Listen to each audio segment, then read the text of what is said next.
Hello, all, and welcome to the Fantasy and Sci-Fi Fanatics podcast. I'm your host, Daniel Coolbaugh. Today, I have me a very special guest, Nick Snape. Nick, how are you doing today? I'm doing great. Thank you very much, Daniel. Glad Yeah, to glad thank to you so be much. here. Yeah. Thank you so much for coming on. I believe I found you first on TikTok. Now my account's been frozen. Hopefully it comes back soon. But it was really cool, to find so many people like yourself on there, and then I got quite a few of you guys that I actually found on there over the last couple of years that I've been able to interview. So it's been kind of nice getting through the ranks, so to speak. So thank you so much for coming on today, and we'll talk about, some of your writing books and just have some fun on a Friday. So thank you so much for coming on. No problem. Oh, looking forward to this. Yeah. So we'll actually start right in there, Nick, with that first question. What has your writing journey been like up until this point? It's it's quite a varied one, to be honest with you. If you like everybody, I suppose. I started very probably in my twenties when I wrote my first book, so a good 30 odd years ago. That sits somewhere under a bed, somewhere very long, long, far away, potentially maybe even in the bin. But that was probably my first dip into actual writing. Um, And since then, I've had quite a long career teaching. Um, and ended up as a principal, worked for special needs children as well, and lots of different varieties of things. So really, I think my writing started in that. I always used to love to tell stories, particularly with children and working off children and making them up and working to, if you like, develop imagination, thought, and particularly with the youngest children, developing their reading skills. So writing and reading's always been part of my life. From there, it's kept going and going and going. And then we hit the fun time of COVID, which here in the UK was quite interesting for schools. We were left a lot to our own devices in terms of development. And during that time, as a principal or a head teacher, you were taking care of your children as well as your staff, the families, all that type of stuff. So reading became a huge release at that point for me. And during that time, it was that first inkling of, is this what I want to go and do? Do I want to keep going or maybe take that turn and try something different? So I did a lot of space opera at that time, a lot of the type of reading where you could just lose yourself in something, a long series, a lot of Evan Curry, a bit of Adrian Tchaikovsky as well at that time. And you got yourself lost in those books. So that's where I really started thinking, is this what I want to do? Took early retirement, not with the intention of writing, but to try and go and do something else. And then one new year, just looked at it and thought, actually, let's give this a go. Let's give one book a try. And I think that's really, so what, 55, 56, so 36 years in teaching and ended up taking a big right turn. Let's try something new. And I think it was that point when my journey really started. But obviously, a first book is one of those things that you have a go at and then begin to realize it's much harder than you ever thought. Yeah. Fair. But luckily, I have a lot of friends who enjoy their sci-fi and everything else. So I bounced off them, worked very hard on it. One book led to a two, led to three, and that's really where the journey started. And obviously, the Weapons of Choice series developed out of all of that, and was something that I really enjoyed putting together. But you can actually see in the series the development of characters, story arc, that type of stuff. No, that's excellent. I'm hoping for early retirement myself. I love the job, but sometimes, man, like there's just, how it is. It's like, and now I feel like the paperwork's gotten longer. There's It's a couple just never things I'm stops. like, yeah, I'm like, if I could just spend time with kids all day, like I would totally do that. But like, I feel like that's only like half the job now. And I'm only 37 and I've already been working in public schools in some capacity for 18 years. So next year it'll be half my life. And I'm just like, it's just crazy to think of how much things have changed. Kids are always the same, in my opinion. But the other things, it's the other things I don't like sometimes. So that's like I'm like I can't wait to get my novellas published this year. And my friend was just asking me, you consider early retirement? I said I need at least 2 years, even if I blow up, because here they'll take care of my student loans in New York State. So I was like, he goes, oh, we got you for 2 more years after this spring. I go, yeah, that's for sure. Like either way, because I know my loans will be taken care of. So yeah, I definitely understand that. But I just think that's interesting. And you mentioned that escapism, so I totally understand that, and it's just so funny, like with the TV show The Flash, like we have on the CW, it's like 9 seasons and stuff, but it's like has that they did such a good job, I think, like portraying the event that led to Barry Allen's powers and these other villains and stuff. And I think it's so funny. I was talking to a buddy a while back, and he goes, I think that's like the pandemic for a lot of authors. And he goes, it's so funny to see where people were thinking about writing or were writing or whatever. But then that really seemed to be like the event, right? That stimulated so many people to, whether you, like you said, they want to escape or just, want to try something new and, take that right turn into writing. But it's really kind of cool. It sucked, right? But it was kind of cool that, some people like, like you and me that decided like this was going to be the event that we decide to take and then, learn from and do this thing that we wanted to do or that we enjoy. So I just think that's really cool, to see so many authors share that as our creation event of our superpowers, if you will.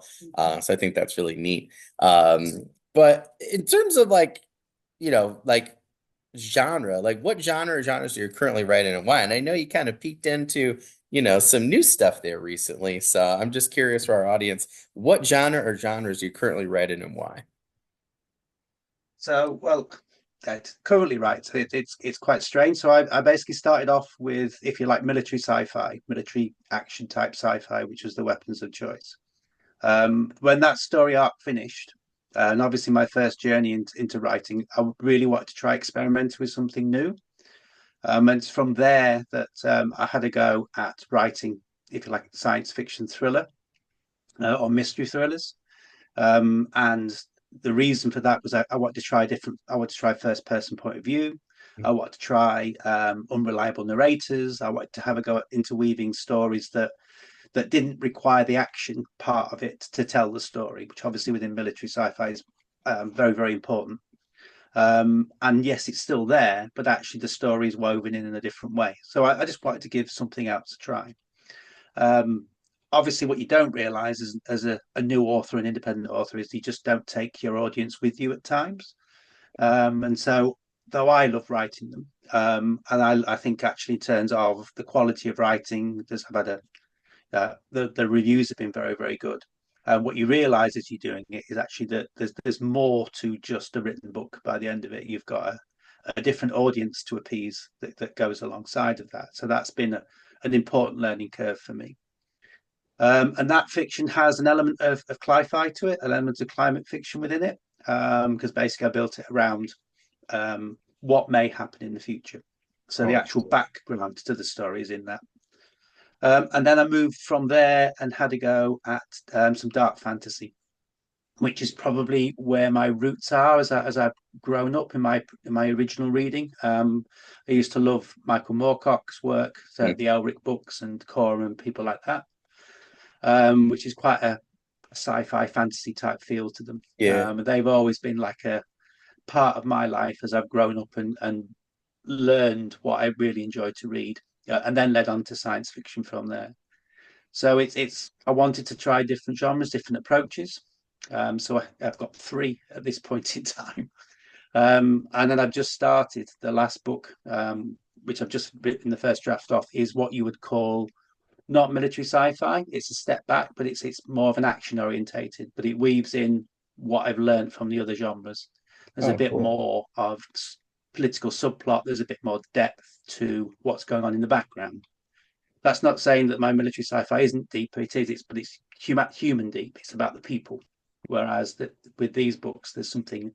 There's layers in there that you might say would be layers that you take from fantasy or layers you take from a sci-fi thriller, where you've got to bring out what's actually going on in the background, and it's a passage of discovery for the reader as well as as well as the main characters.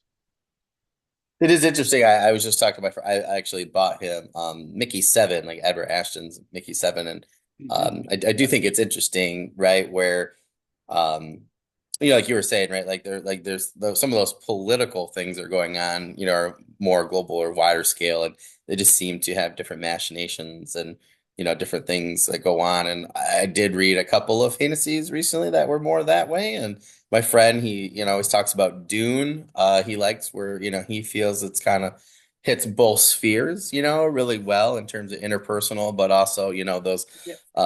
and I'm like, yeah, he was like, I never really considered that, but he's like, I think Star Wars, he's like, is very similar, because you have, that blend. But I do think it's interesting to see more and more people, particularly with the indie sphere, kind of going these different routes. Like I would say I'm more of like I love Daredevil, Spider-Man, like that kind of thing. I love those kind of guys, like and those kind of stories. So my D&D guys are like your grunts, I guess. They're your military sci-fi grunts. They're in there, just duking it out, and they're not really doing anything super crazy, until maybe later, maybe a few books in or something. But they're just just everyday people, just getting into trouble, which I think is what everybody loves, about Joe Abercrombie, and these people. But I do think it's interesting to then see, like James Corey, with like the Expanse and stuff, and to see some of those, those wider political issues. I had a Keith McWalters on, and they had a really interesting idea if people never died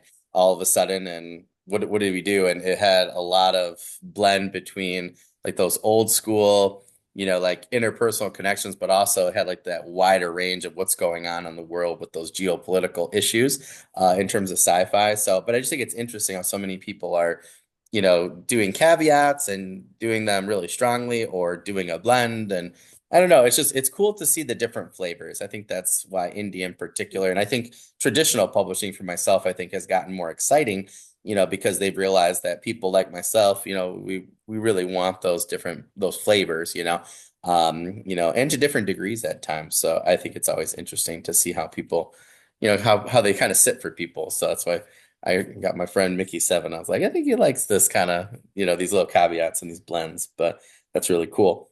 So one of my favorite questions is to ask people, and I know, we got a couple of genres here to talk about, for books for you. But I love talking to people specifically about their books. So we're going to start with your Weapons of Choice series. So what is that series about, and how did you come up with this idea? What's it about? There's it's a good starting point. I think it's probably what you just talked about. You've got it's the human element that I wanted within the books themselves. That's how I started in my own mind. I wanted those main characters in the books to be fallible, to be not heroes as such, not your superheroes, if you like, but they learn the processes that get them to the point where they have the technology that you would see them as superheroes by the end of it, because what they can do and what they can achieve. And it was those two things I wanted to put together with that first idea of the main characters are actually two if they're like reservists, but they're trainers within the reserves. And then there's an actual trainee who's trainee reservist ends up as part of that group. So they're thrust into a situation. That first book is basically 24 hours. It's from the day they go out to there's a if you're an alien incursion where they're training. They're training with not like without live ammo, and they're thrust into a situation where actually there's a world event going on. We're in the middle of it. Everyone knows about it, and their commanding officer is taken, and they're on the hunt to try and get them back. And it's really just that drop and go feel to it. I just want it to be as exciting as it possibly could as an introduction, but give you enough of those characters that you want to know more about them.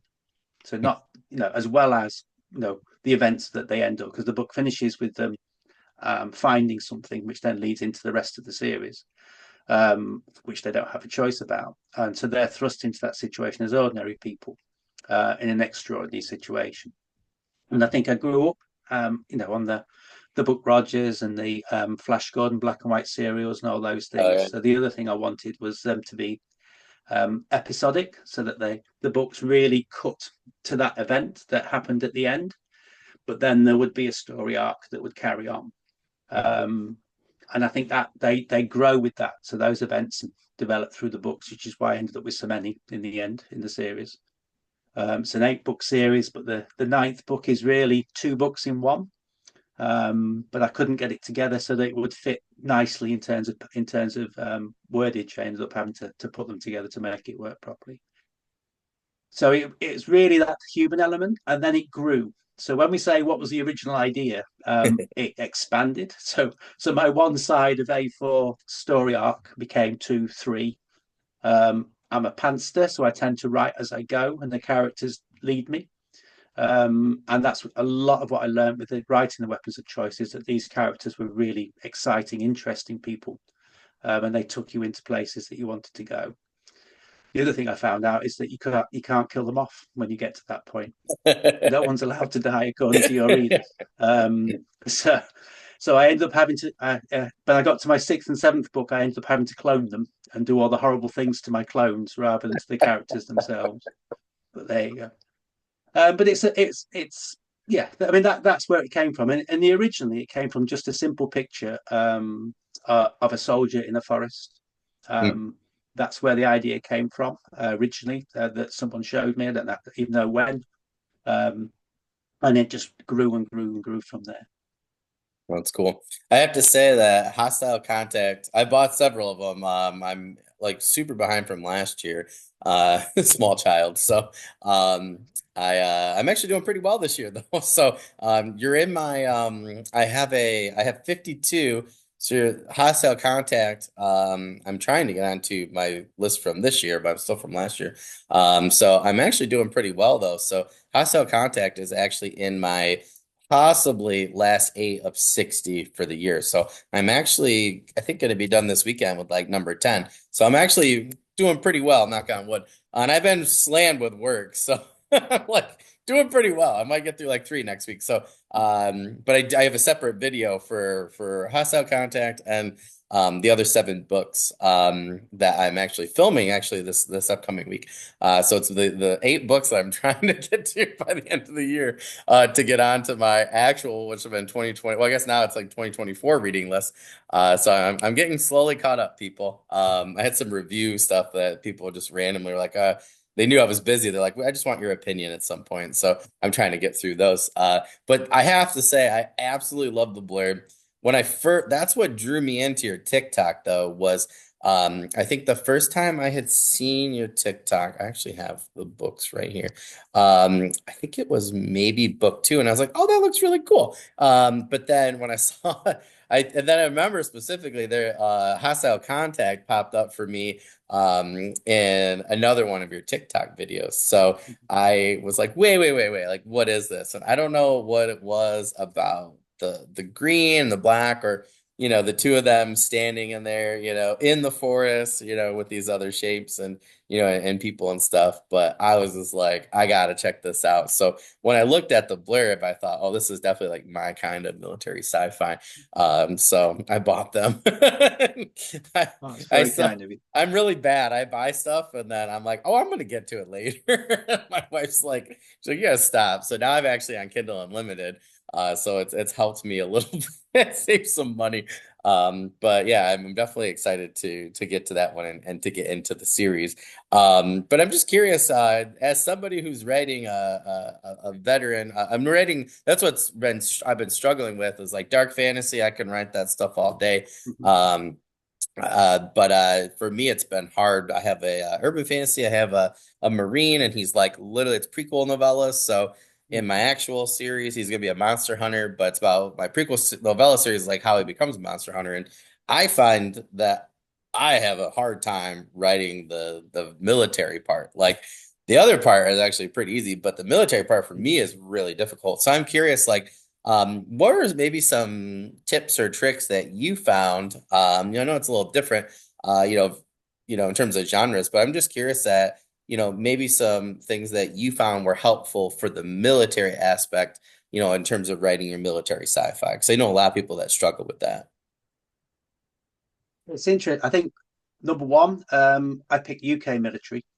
Um, so if I do get anything wrong, um, 90% of my readers are obviously US, Canadian, Australian. So I don't get so much feedback if anything is slightly off within that. That's fair. Um, My character is that switching, was Nick, today.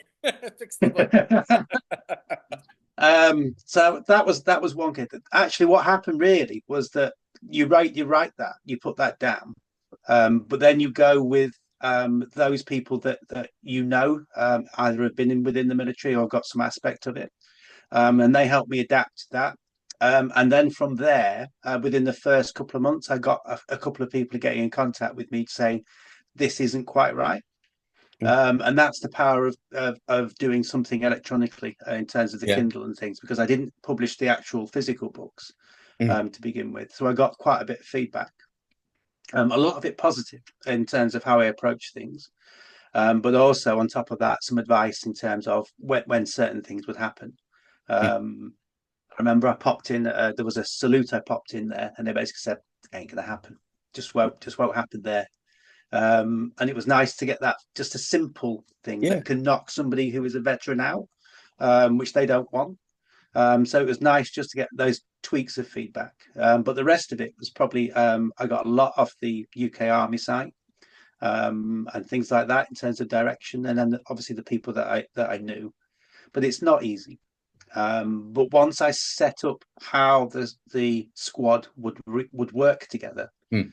then you stick to that. So as long as, from my point of view, as long as I was consistent, the rest fed in. And that's what, once I got the structure, once I got a little bit of advice from other people, made a few tweaks, and as it fell into book two, book three, it became better from that point of view.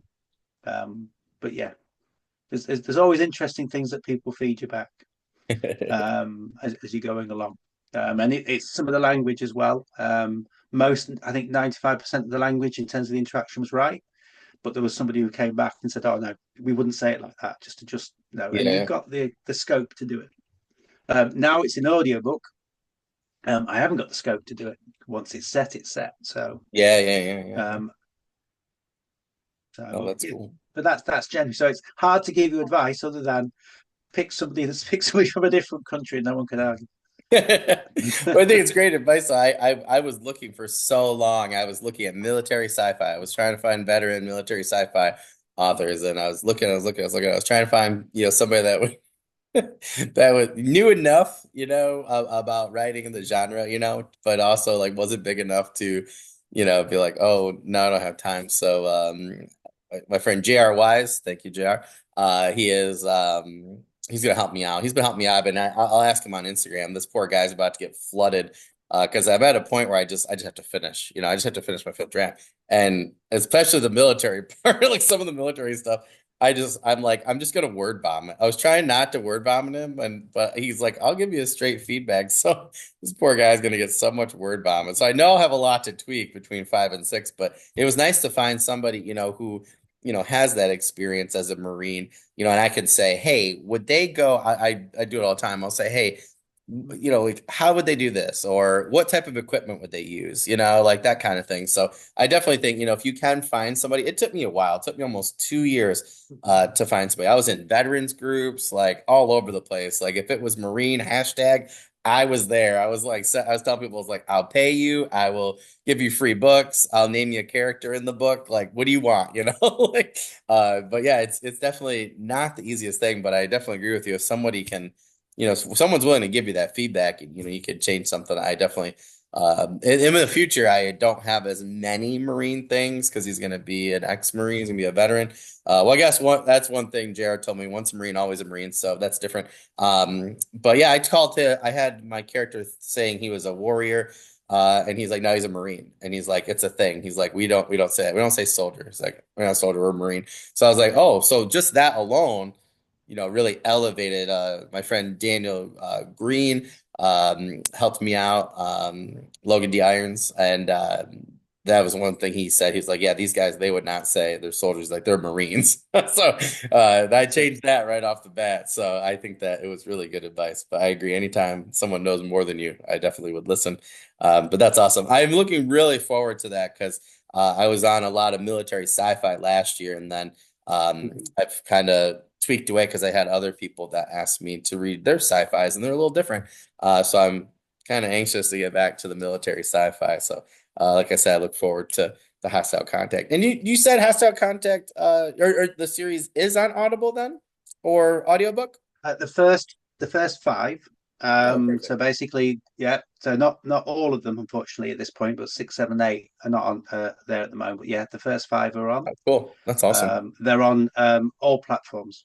Oh, perfect. I was gonna say because that helps me out because I'll do 50% Kindle usually, like something like that. I get like I'll do it when I can, and then I'll do Kindle. It's just easier with my son, if we're doing something. He's walking and stuff, but he still gets tired and wants to be carried, so it's a little easier sometimes. Yeah. And Josh Innes, who's my narrator, Oh, very nice. good, really, really good. Oh, awesome. Well, So I look and forward to obviously, that. yeah, and he had to take on, I had a Scottish accent in there, and a Scottish Tanzanian accent that he had to actually think about and do as well. Oh, So wow. I put him through the mill. Yeah. That's awesome. Well, I look forward to listening to the audiobook as well. That's super cool.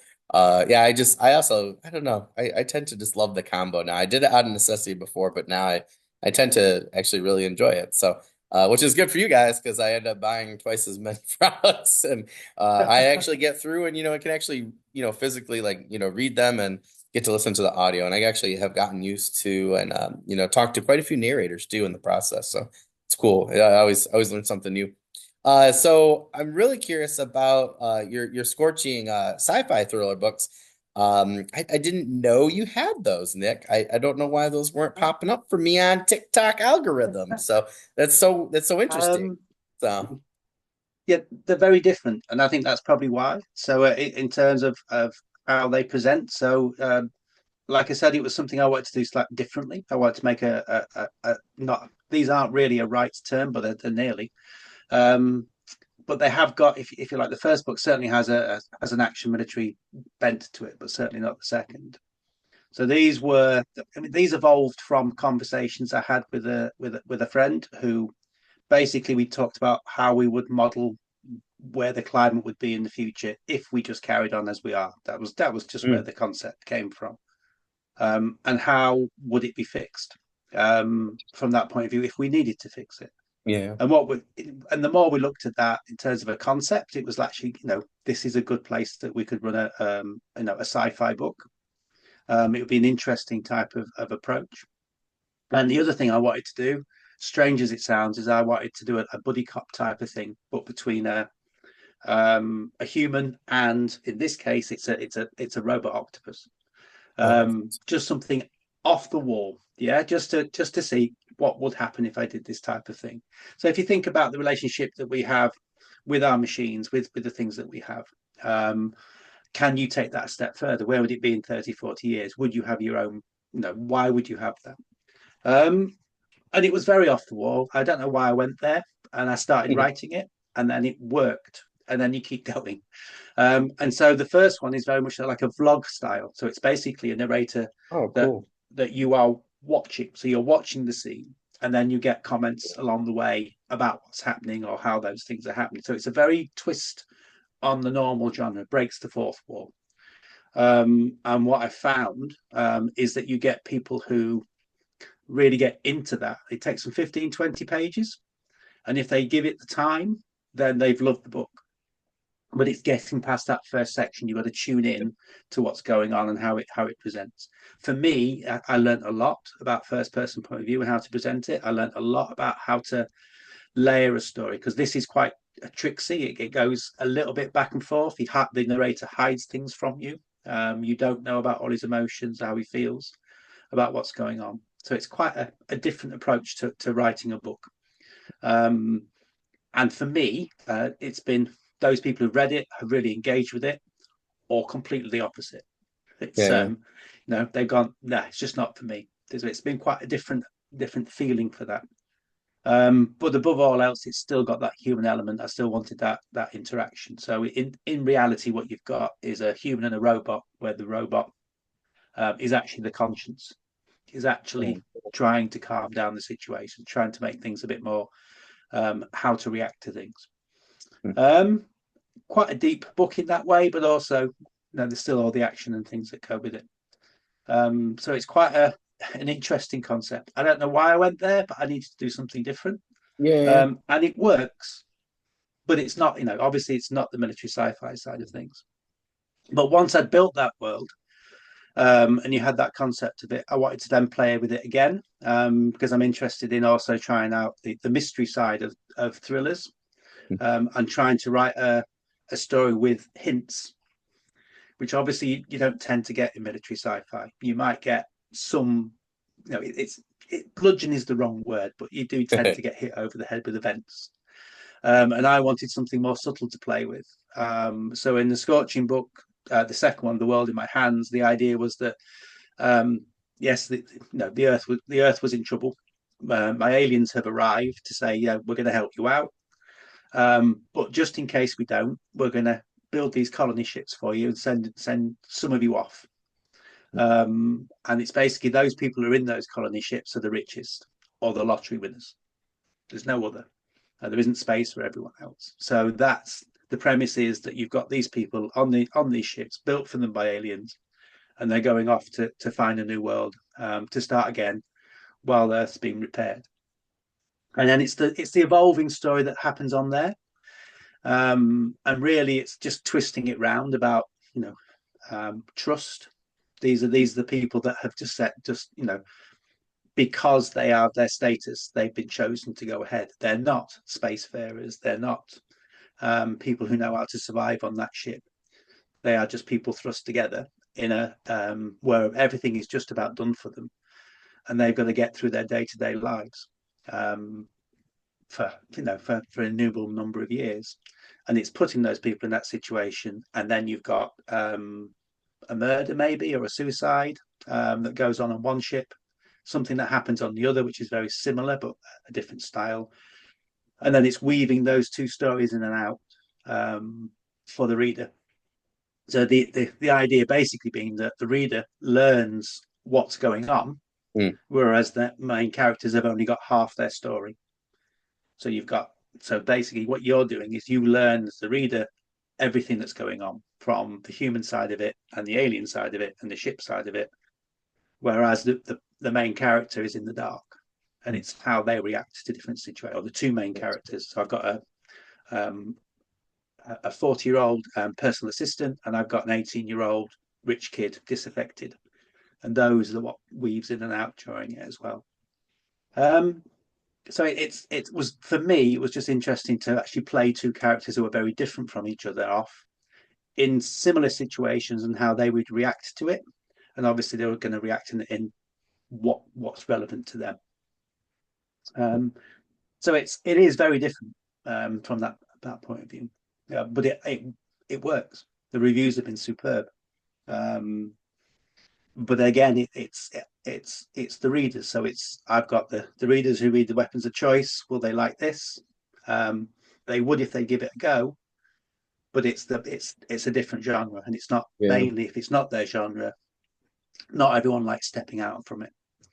But it's I love writing them, and they've really helped me see writing from a different point of view, being able Mm. to write as a person and the full emotions that go with it. And it's really fed into the new action military sci-fi that I started writing. Oh, cool. That's a lot more leveled and nuanced. The action's still Yeah. there, thick and fast. But I've been able to use what I've learned from that with more depth to it as well. That's awesome. I think that is important though. That you said you're like, I don't know why, I had to do this thing, but or write this, but I do think that's really important.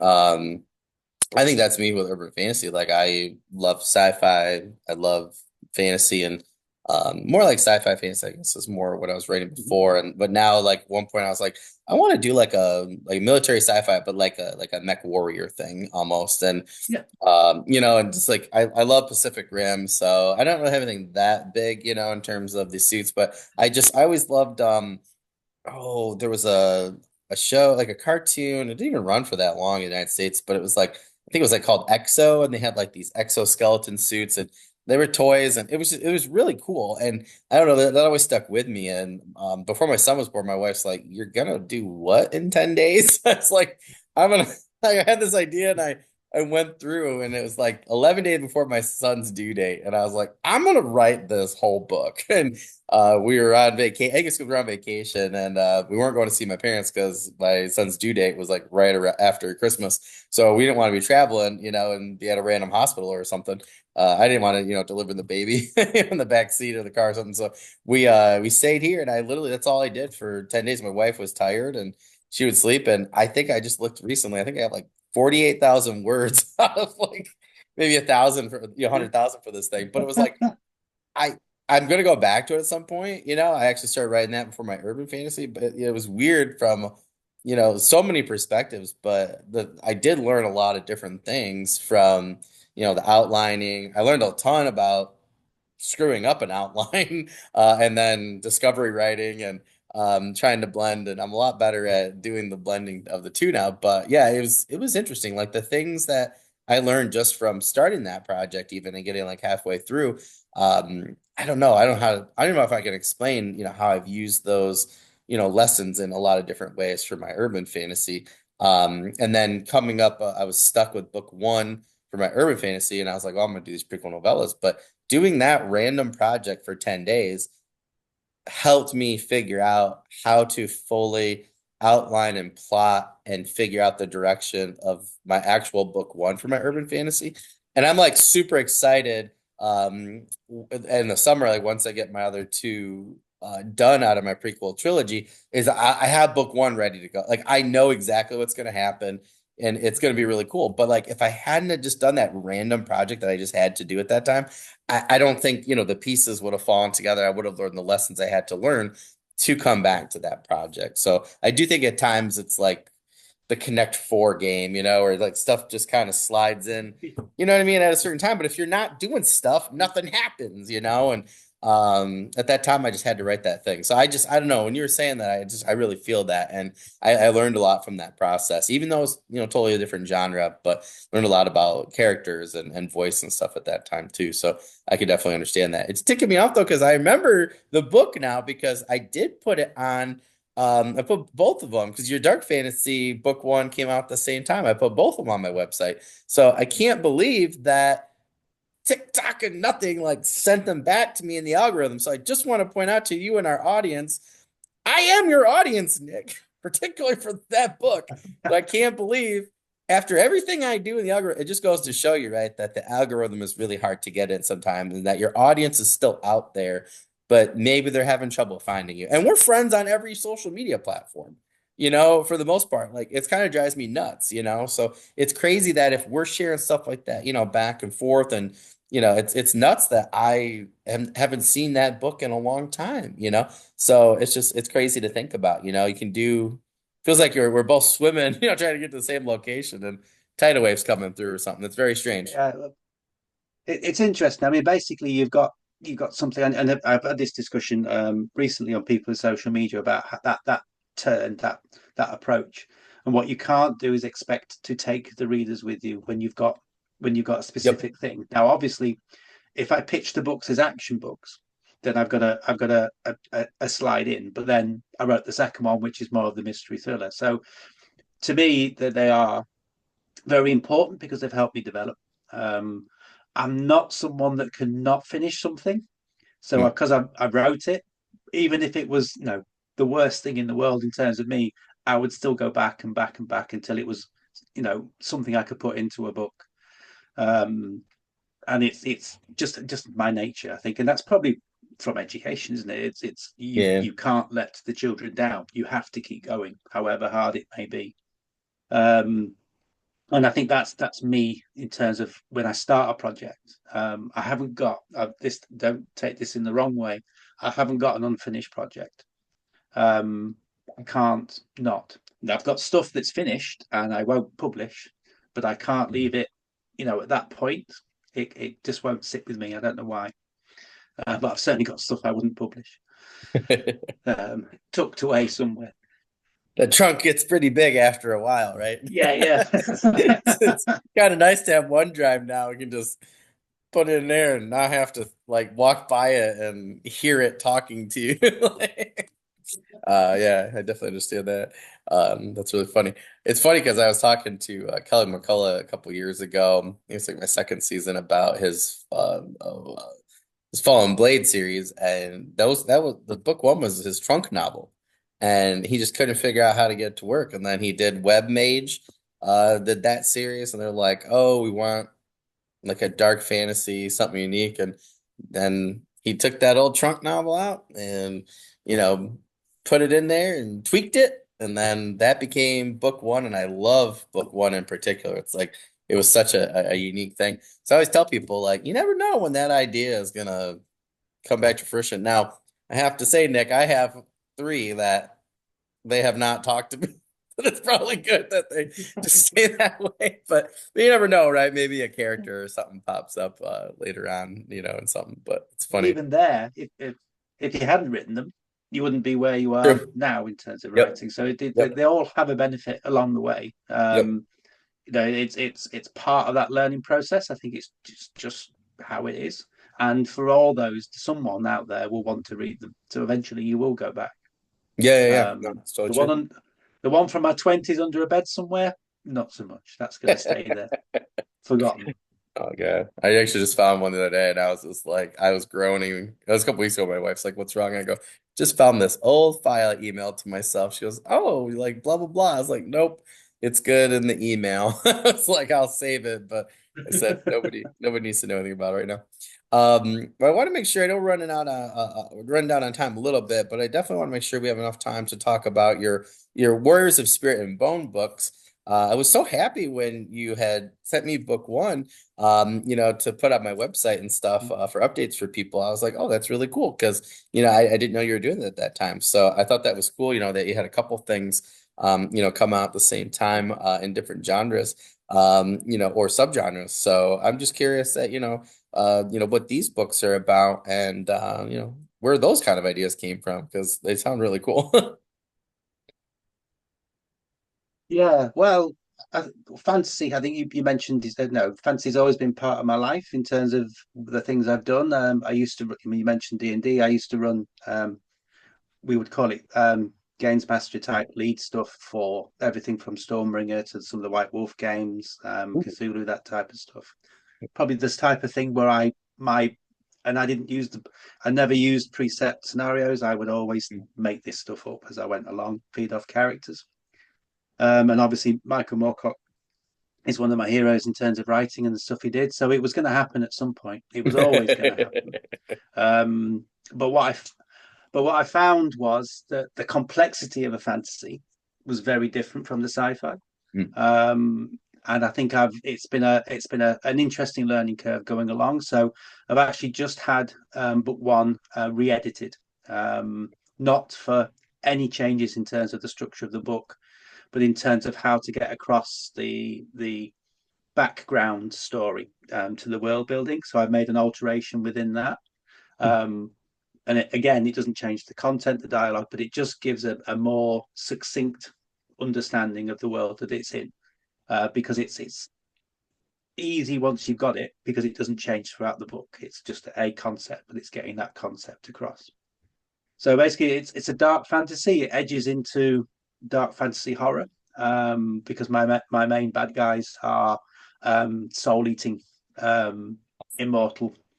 You call them vampires. I don't think I'd quite go that way. But they're artificers, so they build things. So they build, in Cool. particular, a dragon, which are mechanical, and possess them. They're possessed with souls, the twisted evil souls that go and hunt for other ones for them to feed off. That's the concept around the story, as mad as it sounds. So I've got a huge mechanical dragons in the books. Um, so the concept really is that if you imagine a decadent society that has everything it wants, and has basically bred the humans to have the type of soul magic that they feed off. Those humans escape, and then we are 1,000 years later with where those people have gone to, and they're in hiding. Whereas the society is broken down because their food has disappeared. To the bad guys, they've got to go hunting for it.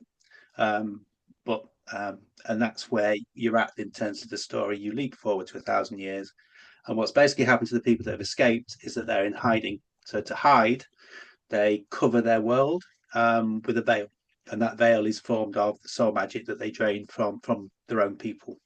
Um, Complex, isn't it? And that's where it gets. So basically, what you're having is a world that's shrouded. That shroud comes from the people, but they've basically built a religion around it and faded out the past. So the people don't know about their past. They just Mm, because after 1,000 years are being told the same thing by the religion, by the in terms of what's going on. That's all gone. It's forgotten and hidden. And the seven houses, the seven religions, hide that deliberately because of the fear that it would cause, overhanging you all the time, knowing that at some point someone's going to potentially appear and they're going to want to start feeding off you again. mm, And so the world is based on that. And then you've got, and then this is a little bit that's if you like, conceptually comes from hostile contact in terms of something breaks that, something enters that world. People suddenly realize magic is true and is real again. And it's all that interaction between the church and the 1,000 years of lies and the crown who begin to realize they've been played and tricked. And you begin to actually dig underneath what's really happened and the types of things, some of the really terrible things that the houses have done to hide what's going on. Meanwhile, in the background of that, you've got the people who are the soul eaters who will actually suddenly realise that the veil has been broken, that they're where these people are, and that's where they're going to go next. So you've got the development of a world that's having to prepare for war, that's going to have to emerge from the lies that they've been telling to eventually feed the people who live there, whilst this thing's going to happen, while these soul eaters are mm. going to arrive again. And it's how you do that, how you seep that out, how you make that happen. So it's it sounds complex, but actually once you've got the original concept, it works logically through the books. And you've got the action levels that you've got within the military sci-fi. You've got the nuanced stuff that you've got from the other books. You've got layers of political intrigue. You've got layers of what's going on in terms of the ordinary people that are thrust into the situation. And then you've got my big, huge dragons of the Vale, which are the mechanical dragons, who actually have got their own personalities that you begin to realize are potential to be turned. And you end up in a situation where some of them turn to the protective side of things. They're rescued from their own situation. So that's what happens over 3 books. It's about 400,000 words long. The third book is written, A Queen in Blood. That will be coming out, I'm hoping, in April. And it's basically a structural thing where you've got if you like, the really fast-paced stuff that happened in Hostile Contact. The first book is really fast-paced. The second book really talks about the development of what's going on with in terms of the development of the preparing for battle, looking for protection. And the third book is the actual ease into the overall Oh, cool. world-spanning battle that goes on afterwards. So into this, obviously, you've got the soul eaters who are artificers. So you've got the dragons who are mech, you've got mechanical scorpions, you've got very large centipedes, you've got ornithopters, so flying dragonflies, you've got all that side of it, and then you've got just these people who've got a couple of swords and a bit of magic that they're fighting against. So it's how you survive all of that. Well, that sounds amazing. It's definitely my kind of Hopefully, I'm thing. not So, confused you and all of that. And this is yeah, why, I was thinking yeah, like I a think couple things once you you've said. I got was like, it sounds it, like well, the things I like of. Oh, sorry, I cut out there for a minute. I'd say it sounds like a couple of things you said. With the complexity, that's what I like about. And I think a lot of people personally, I think like about the Stormlight archives, because you get a lot of that in there too. We're just kind of sifting through with the people themselves at this time what happened like previously, and I don't know. I'm really enjoying the complexity of it. So to me, that sounds like really interesting. So it's and this is the thing, it sounds complex when you explain it. The idea of the books is that it's not, it's drip fed through. Yeah, yeah, And what I found was the feedback coming back was that there isn't enough drip feed. mm, So that's why I've had a little bit of re-editing. I've put a bits about the houses and how they want people to live at the beginning, called the seven tenets that they must follow. And once you've got that concept, the rest will come easy. So it's just an addition to improve how that book works. yeah, I mean, obviously, the reviews have been very good. Even the couple that have said, there's a little bit of understanding development. You need to take time over it. So I've had a couple of the SFF insiders and FanFi mm, Addict have had really good reviews for them, but at the same time has said there's a bit of clarity that maybe needs mm, working on. And I think that's why I've gone with this and made that adjustment. And actually, reading through it does work. It's much, even with a simple tweak, it's made a big difference. yeah. I think it's smart though that you listen to the feedback. My developmental editor, I thought I thought I was a little further along, and she's like, no, you know, like not to be mean or whatever. I'm like, no, I'm like paying you to, give me the truth. And she's like, I think that you need to take some more time. She goes, you might need like at least two more drafts, if not 2.5. So that's where I'm at, like shooting for 6.5. So I'm about to be doing my fifth one next week. So, but I'm Yeah. like, she knows more than me, and this is the first thing I'm publishing. It's a little smaller, so like people ask me like why you go novellas. I'm like, they're smaller, they're a little cheaper, and helps me to learn, a lot of things, a lot quicker, I think, with releasing three, particularly like launches and stuff.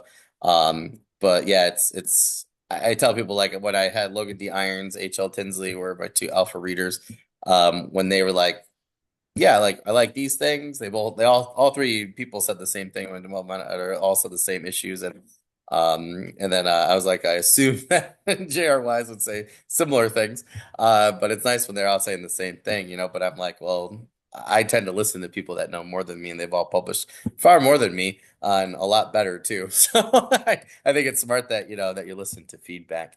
So that's awesome. I just want to make sure we have enough time here for our last question. That and make sure everybody knows everything that you have going on currently. But for that last one, do you have any news, updates, current projects, anything like that you can share with us? So, like I said, the third book, the last book in the Dark Fantasy is coming out, hopefully in April. That'll be Queen in Blood. Really looking forward to that. It's got an amazing cover, absolutely superb cover for that one. Which will be, that'll be really looking forward to that one coming out. Um, Currently, I'm writing the new action sci-fi, which is called The Wrecking Squad, Oh, awesome. and that's an action military sci-fi type concept. That's actually by the time this goes out, that will be out, and Oh, hopefully the excellent. second book will be out for that as well. And that is, it's in development now, but it's coming along. I've just started rereading through one of the draft, and actually, it's working so well. It's really interconnected. It's the characters are developing very quickly. You've got to cross the concept, and the more I read it, I mean, I was pitching for, um, if you like, Aliens meets Expanse meets Firefly. Oh, That was the nice. pitch in my head. Awesome.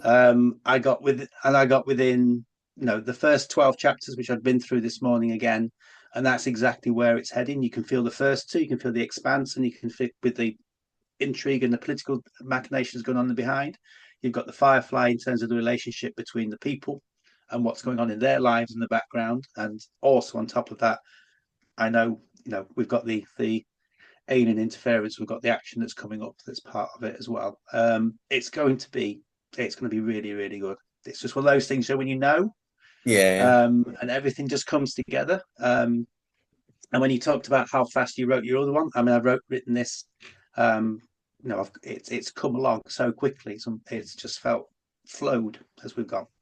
So I'm really excited about that. So that's the Wrecking Squad, and then the second one will be called Butcher's Folly. Oh, So there should be two out by the time this goes. oh, awesome. I'm also obviously planning for that. I'm going to do a reader magnet. So I'm going to do a short story, probably about 10,000 words, which will be the origin of the Wrecking Squad when they Oh, were cool. originally Marines at the beginning, before they became what they are now. I won't give any more hints than that. That that I'm excited to write as well, because that will be just pure military sci-fi. It'll be 10,000 words of a full-on action battle scene, and then how things got flipped for them will Mhm. come at the end of that. So that'll be interesting to get done. And then the other things I've got a couple of short stories. So I'm hoping to do take part in an anthology with a few people that I'm in a Discord with. Some authors who have got their own works out, all in sci-fi. So it'd be nice to try and get those done and actually do something like that. Cool. Which would be quite excited about that. It's not something I've ever done before. I've never ever written a short story before. So to put two together, I'm hoping we can get that together by the end of the year. That'd be good. Cool. I was gonna say I love I've had two anthologies on here so far, so just throw it out to you guys if you guys want to.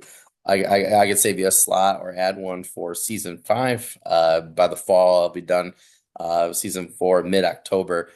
So I'm actually this summer we'll be filming season 5, probably most of it honestly, for like really kind of like the whole first 6 months of the next school year for me, the next season. So if you guys want, if you be, if you do that and you guys want to come on or whatever, sub if you ever or get everybody on, just want to throw that out to you guys. I love having co-authors and anthology people on because Yeah. it's a totally different take and blend. I mean, I learn a lot more. I think a lot of people do. I think a lot of people they still have asking me about anthologies or different anthologies and how people do things. So it was so interesting to have like H.L. Tinsley and a couple people on from theirs. And then I'm supposed to have another one pretty soon, I believe, if I think they're wrecking their stories. They're going through their word counts pretty well. So I'm hoping that I can get them on. I can't say too much about that one, but I'm hoping to have them on soon. But yeah, if you guys want to do that at some point, you just let me know and we'll save a slot for it because that sounds really awesome. Yeah.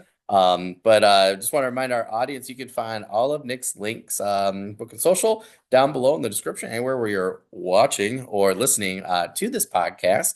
So please make sure you check out his products. That's going to be our main focus of this podcast always. It's really hard to be seen and heard, especially right now with current social media and everything that's going on just in the world in general. So definitely help people out as best you can. Speaking of help, reviews help the most. Like I said, I have Nick's Hostile Contact. I got the Kindle. At some point, I'm gonna have to get some physical copies. I just love that first cover in particular. I love the other ones, but that one is I don't know what it is. It's just it hit me like just right. It's one of my favorite in the genre, just in sci-fi in general. Currently in particular. But yeah, I have I'm excited about the audiobook. So I always make sure that I review on Amazon, Goodreads, and I just copy my Amazon for the Kindle, and I'll copy it right into audio, and then I'll add something about the narrator or how the work was done. So just want to remind people to do that because that's the best thing that helps everybody, including Nick and everybody else that works with our authors or creative. So please, please, please make sure you're reviewing those products. That's actually the number one thing, really, that will help people the most. Nick, thank you so much for coming on. This has been great. I'm so glad the people I talked to for a while, on social media and stuff. I'm just always glad, we can, sit down and, actually chat, face to face, so to speak, at least this way. But if there's anything, like I said, that, you need in the meantime, you got a lot going on, send me whatever. And I'll put all the updates everywhere where I can, and I have a whole system now. So I tell people all the time, you need something, let me know. It only takes a few minutes and helps me out to, to try and help other people out as best we can and, try and keep the community going. But if there's anything I can do at all for you, between now and, when things come out, you just let me know and we'll do that to the best of our ability. But I really appreciate you coming out and I look forward to getting the hostile contact. I might have to bump it up in my list. Don't tell anybody because I already published my list for the year. I have the videos actually coming out this weekend for it. So, but just so you know, I will send you the list of my. I don't know what I'm gonna call. I want to call it like the Super 8 or something. I don't know. But I do have hostile contact in there. It's actually my first one. So when I can film that, when my kid goes to daycare next week, I'll actually send you that link so that way people can check that out and hopefully we'll get the series out there and stuff a little bit more for you. But yeah, thank you so much for coming on today. Need anything else, you just let me know, my friend. Thank you very much. Really enjoyed it. Thank you. Yeah, thank you, Nick. Hopefully we'll see you soon. But other than that, I will talk to you on social media, I'm sure, really soon, my friend. But other than that, hope you have a good rest of the day, okay? Okay. See you later. Thank you. Yep, bye.